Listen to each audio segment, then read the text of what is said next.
বিসমিল্লাহির রহমানির রহিম। প্রিয় শিক্ষার্থীরা, আজ আলোচনায় থাকছে একাদশ দ্বাদশ শ্রেণীর পাঠ্য বই থেকে একটি আলোচনা। আজকের আলোচনার বিষয় পদ্মা কবিতা। তো প্রিয় শিক্ষার্থীরা, প্রথমেই কবি পরিচিতি সম্পর্কে একটু জেনে নেই। পদ্মা কবিতা, এই পদ্মা কবিতাটি লিখেছেন ফররুখ আহমদ। নামটা ভালো করে দেখবে, ফররুখ আহমদ। ফররুখ আহমদকে মুসলিম রেনেসাঁসের কবি বলা হয়। তো এখানে তিনি যে কবিতাটি লিখেছেন, আগে প্রথমে কবিতা সম্পর্কে কবি পরিচিতি সম্পর্কে আলোচনা করি, পরবর্তীতে কবিতার মধ্যে প্রবেশ করব। ফররুখ আহমেদের জন্ম 1938 খ্রিস্টাব্দে, 1918 খ্রিস্টাব্দের 10 জুন মাগুরা জেলার মাঝআইল গ্রামে। তার পিতার নাম সৈয়দ হাতেম আলী। কর্মজীবনে বহু বিচিত্র পেশা অবলম্বন করেছেন তিনি, তবে শেষ পর্যন্ত দীর্ঘকাল ধরে চাকরিতে নিয়োজিত ছিলেন। ঢাকা বেতারে স্টাফ রাইটার হিসেবে 40-এর দশকে আবির্ভূত শক্তিমান কবিদের অন্যতম ফররুখ আহমদের প্রথম কাব্যগ্রন্থ সাত সাগরের মাঝি। তার প্রথম কাব্যগ্রন্থ হচ্ছে সাত সাগরের মাঝি, প্রকাশিত হয় 1944 সালে। এরপর একে একে তার অনেক কাব্যগ্রন্থ, কাব্যনাট্য, কাহিনী কাব্য প্রকাশিত হয়েছে। ইসলামী ঐতিহ্যের পুনরুজ্জীবনে বিশ্বাসী এ কবির কবিতায় প্রধানত প্রকাশ ঘটেছে ইসলামী আদর্শ ও জীবনবোধের। তার অন্য গ্রন্থগুলোর নাম কাব্যগ্রন্থ যেমন সিরাজাম মনিরা, কাব্যনাট্য হয়েছে নৌফেল ও হাতেম, তার সনের সংকলন মুহূর্তের কবিতা এবং কাহিনী কাব্য হাতেম তাই, এগুলো উল্লেখযোগ্য। এছাড়াও ফররুখ আহমেদ আর যেগুলো করেছেন এছাড়া তিনি ছোটদের জন্য বেশ কিছু ছড়া ও কবিতা লিখে গেছেন। সাহিত্যকীর্তির স্বীকৃতি স্বরূপ তিনি বাংলা একাডেমি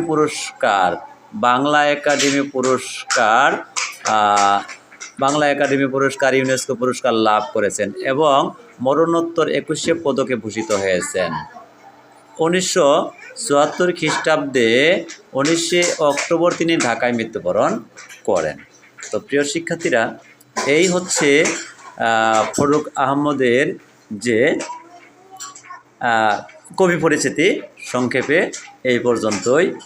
আর এরপরে সেটা হচ্ছে যে আমরা এখন কবিতায় চলে যাব। তিনি এই পদ্মা কবিতার মধ্যে কি বলতে চেয়েছেন। তো প্রিয় শিক্ষার্থীরা, পদ্মা কবিতা সম্পর্কে এখন আলোচনা করার চেষ্টা করব। পদ্মা কবিতা,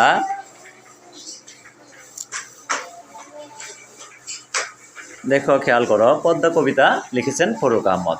এই কবিতাটি একদম ছোট একটা কবিতা। দেখো, 3 3 6, 6 আর 8 14 লাইন। তো এই কবিতাটি মূলত ফররুখ আহমদের সনেট জাতীয় কবিতা। এই কবিতার মধ্যে যদি আমরা মাত্রা সংখ্যা হিসাব করি, তাহলে এখানে এটা হচ্ছে 18 মাত্রার সনেট। আমরা হিসাব করে দেখলে তাই পাই। তো এখানে এই কবিতাটি সনেট জাতীয় কবিতা। এই কবিতার মধ্যে কবি দুইটি দিক নিয়ে আলোচনা করেছেন। একটা হচ্ছে যেটা এই পদ্মাকে তিনি হিংস্র রূপে আবির্ভূত করেছেন। আরেকটা যেটা আমরা জানি যে এই কবিতার মধ্যে, পদ্মা কবিতার মধ্যে ফররুখ আহমদ আরেকটা রূপ ধরেছেন যে তিনি আবার মঙ্গলময়ী হিসেবে আবির্ভূত হয়েছেন। দুই রকম রূপ এই কবিতার মধ্যে তিনি উপস্থাপন করেছেন এই পদ্মা কবিতার মধ্যে ফররুখ আহমদ। তো প্রিয় শিক্ষার্থীরা, প্রত্যেকটা চরণ খুব সহজভাবে ব্যাখ্যা করার চেষ্টা করব। সম্পূর্ণ কবিতার ব্যাখ্যা দেখার চেষ্টা করবে। প্রথমেই যে কথাটি তিনি বলেছেন, অনেক ঘূর্ণিতে ঘুরে পেয়ে ঢের সমুদ্রের স্বাদ। এই বানানটা এখানে একটু মিস্টেক আছে, এখানে হচ্ছে ঢের। এই যে এই বানানটা একটু খেয়াল করে, এটা আসলে চেয়ার না, এই বানানটা হবে ঢের।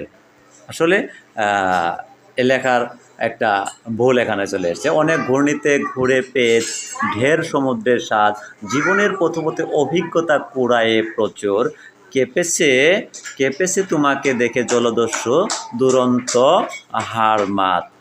দেখো, খেয়াল করো, এই যে জলদস্যু দুরন্ত হারমাত এই পদ্মাকে দেখে সে কেঁপেছে।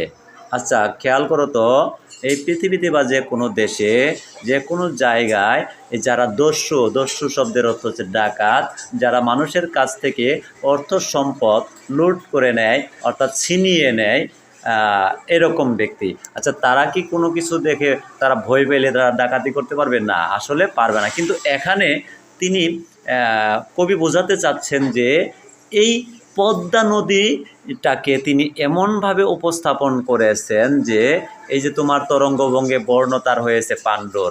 কার বর্ণ পাণ্ডুর হয়েছে? এই যে যে ডাকাতের কথা বলা হয়েছে দুরন্ত হারমাত। এই দুরন্ত হারমাত হচ্ছে একজন পর্তুগিজ জলদস্যু। দুরন্ত হারমাত হচ্ছে পর্তুগিজ জলদস্যু। তিনি পৃথিবীর এমন কোনো জায়গা নেই, অর্থাৎ জলদস্যু শব্দের অর্থ যে যারা জলের মধ্যে বিভিন্ন লঞ্চ, স্টিমার, জাহাজ এগুলোতে জলের মধ্যে যারা ডাকাতি করে আর কি, নদী বা সাগর পথে যারা ডাকাতি করে, এরকম দস্যুকে জলদস্যু বলে আখ্যায়িত করা হয়। তো এখানে এই যে দুরন্ত হারমাত, তিনি সেই উত্তাল ঢেউয়ের মধ্যেও, নদীর মধ্যে, সাগরের মধ্যে সে ডাকাতি করেছে, সে নৌকার মধ্যে, জাহাজের মধ্যে। কিন্তু এখানে তিনি একটা জিনিস তিনি ব্যর্থ হয়েছেন, যে জিনিসটা এখানে দেখা হয়েছে যে কখনো তিনি ভয় পান নাই। কিন্তু এই পদ্মার ভয়াবহতা দেখে, তার রূপ দেখে, তার ঢেউ দেখে, তার জলস্রোত দেখে এই দুরন্ত হারমাতও কেঁপেছে এবং ভয় পেয়েছে। এই কথাটি কবি বোঝাতে চেয়েছেন। তার মানে এই টুকুর মধ্যে তিনি কবি বোঝাতে চাইলেন যে পদ্মার একটা আগ্রাসী রূপ আছে, যে রূপটা আসলে ভয়ঙ্কর রূপ, যে সব কিছুকে কেড়ে নিতে পারে। এরপরে দেখো আরেকটা, যেটা সংগ্রামী মানুষ তার তবু দুই তীরে চালায় লাঙ্গল, কঠিন শ্রমের ফলে শস্যদানা পেয়েছে প্রচুর।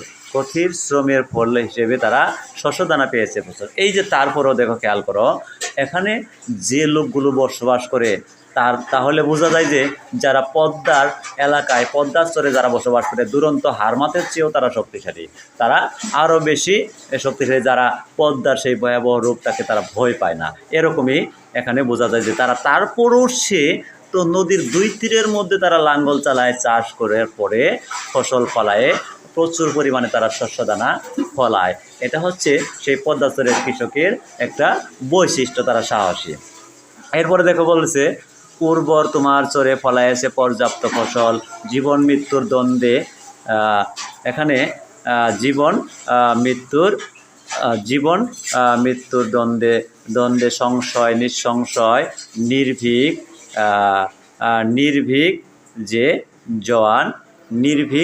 জওয়ান যারা সবুজের সমারোহে জীবনের পেয়েছে সম্বল।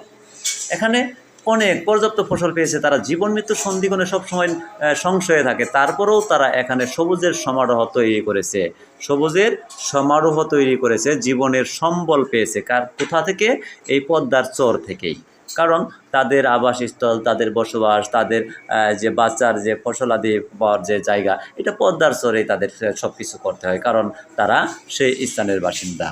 বর্ষায় তোমার স্রোতে ভেসে গেছে সাজানো বাগান, অসংখ্য জীবন আর জীবনের অজস্র সম্পদ। যখন বর্ষা হয়, জলে টইটুম্বুর হয়ে যায় নদী, সাগর, সব কিছু চারিদিক শুধু পানি আর পানি। সেই সময় সব কিছু ভাসিয়ে নিয়ে যায়, বাগান, স্রোত, যা কিছু আছে, অনেক জীবনও বিপন্ন হয়। অর্থাৎ এই যে পদ্মা যে আসলে ভয়ঙ্কর, কীর্তিনাশা বলা হয় পদ্মাকে, যে জীবন কেড়ে নিতে পারে, এরকম তার রূপটা সেই সময় বোঝা যায়। হে নদী, জেগেছে তবু পরিপূর্ণ আহ্বান, মৃত জড়তার বুকে খুলেছে মুক্তির স্বর্ণদ্বার, তোমার সুতীব্র গতি,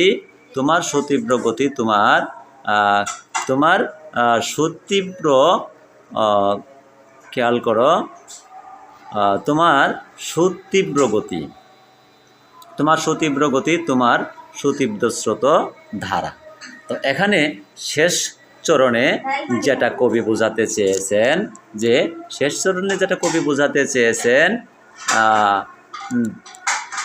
যে জিনিসটা, সেটা হচ্ছে, দেখো, তারপরও এত ভয়ঙ্কর একটা রূপ পদ্মার, তারপরেও পদ্মাচরের মানুষ এই পদ্মাকে নিয়েই তারা স্বপ্ন দেখে, কারণ এই পদ্মার বুকেই তারা খুলেছে তাদের মুক্তির স্বর্ণদ্বার, এবং সেখানেই তারা গড়ে তুলেছে তাদের যে স্বপ্নের পৃথিবী, অর্থাৎ তাদের যে চাওয়া পাওয়া সমস্ত কিছু সেখানে তারা গড়ে তুলেছে।